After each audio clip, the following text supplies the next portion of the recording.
Day. Comment allez-vous les amis? Bien moi ça va.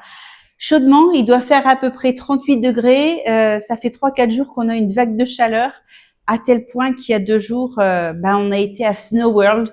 C'est allez, on va dire un parc pour enfants sous un chapiteau qui reproduit de la neige et de la glace. Voilà.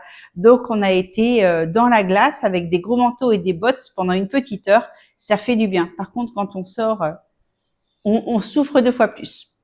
Donc, j'ai visité 2 maisons pour vous, une à 450, l'autre à 500 $. En général, pour les maisons, ils demandent un contrat d'1 an minimum, mais tout est négociable étant donné qu'il y a beaucoup de maisons et d'appartements à louer. N'hésitez pas, c'est tout à fait normal ici de négocier. Bon, n'allez pas non plus diminuer le prix par 50%, ça se fait pas, mais à 450, vous pouvez facilement l'avoir à 400 à mon avis, et celle à 500, allez, à 450, vous l'avez. Au Cambodge, vous verrez qu'ils n'aménagent pas du tout les maisons comme nous. Les salles de bain sont vraiment des salles où il y a de l'eau qui coule par terre. Partout, il n'y a pas un bac de douche, donc il faut s'y habituer. C'est normal. D'ailleurs, il y a un petit rebord sous la porte pour pas que l'eau déborde, si toutefois elle doit déborder. Moi, comme ma salle de bain est grande, elle est jamais entièrement mouillée, mais c'est un coup à prendre. 2 choses aussi, c'est qu'en général, ils n'ont pas pensé à la machine à laver ou au frigo. Il n'est pas rare de se trouver avec une machine à laver dans le salon ou un frigo dans un couloir ou dans le salon, pas dans la cuisine. C'est bizarre aussi, mais bon, moi j'ai pas ça chez moi. J'ai une vraie cuisine équipée comme il faut. Les cuisines, par contre, sont souvent pas équipées. Bien souvent, vous n'avez qu'un plan de travail avec un évier. Vous avez de la chance s'il y a les brûleurs de gaz et la bouteille de gaz. Et parfois, dans les maisons plus modernes, ils ont mis un frigo et une machine à laver, mais il n'y a pas de placard, il n'y a rien. Donc, c'est à vous de vous débrouiller. Les gens, en fait, ici, vivent au jour le jour. Ils vont faire les courses 1 ou 2 fois par jour, donc n'ont pas besoin de stocker comme nous, on a l'habitude de faire. Moi, je stocke quand même un petit peu sans pour autant stocker beaucoup, mais j'ai un frigo, j'ai des placards, puis j'ai de la vaisselle, j'ai des verres, j'ai un mixeur, donc forcément tout ça, ça prend de la place. Et si je laissais tout sur un plan de travail, ça ferait plutôt bordélique. Bon, allez, j'arrête de parler, je vous amène voir ces maisons et on en discute après.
Alors, qu'est-ce que vous en pensez?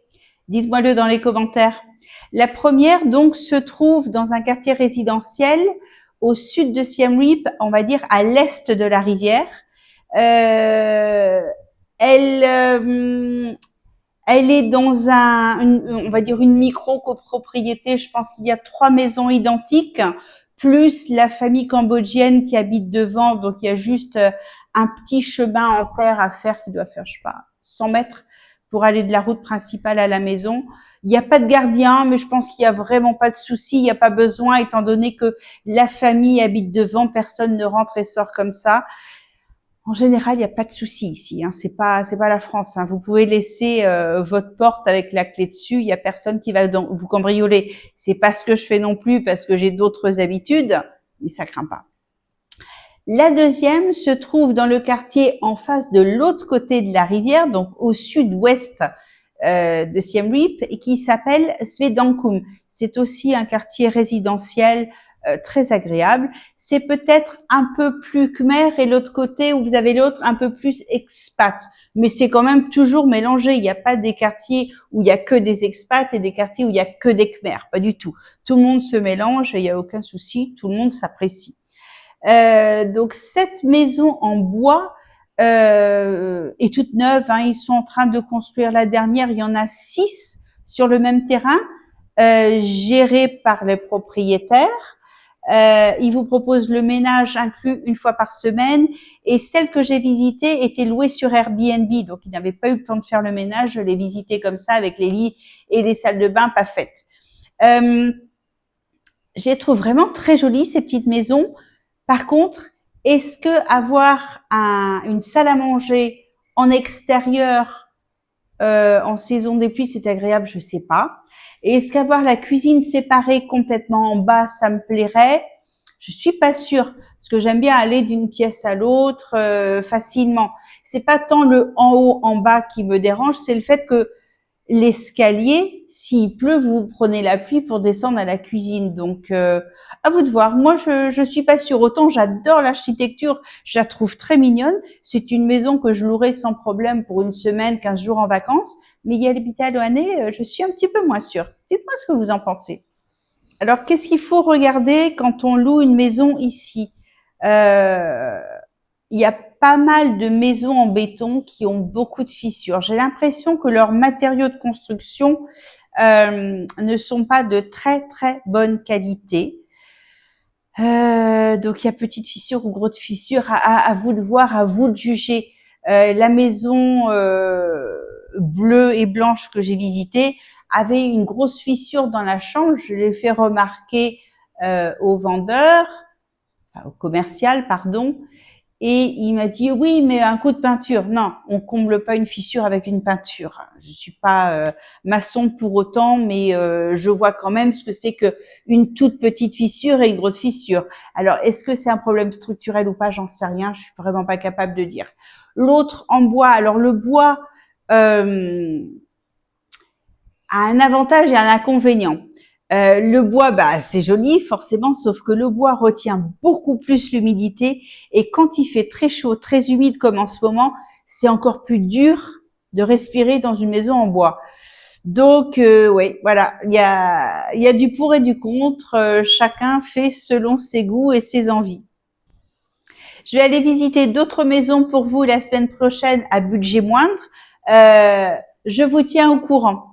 J'espère que vous avez aimé cette vidéo. N'oubliez pas de la liker et de vous abonner à ma chaîne afin de me soutenir, même si je ne gagne pas du tout d'argent. C'est toujours appréciable de voir que les gens me suivent.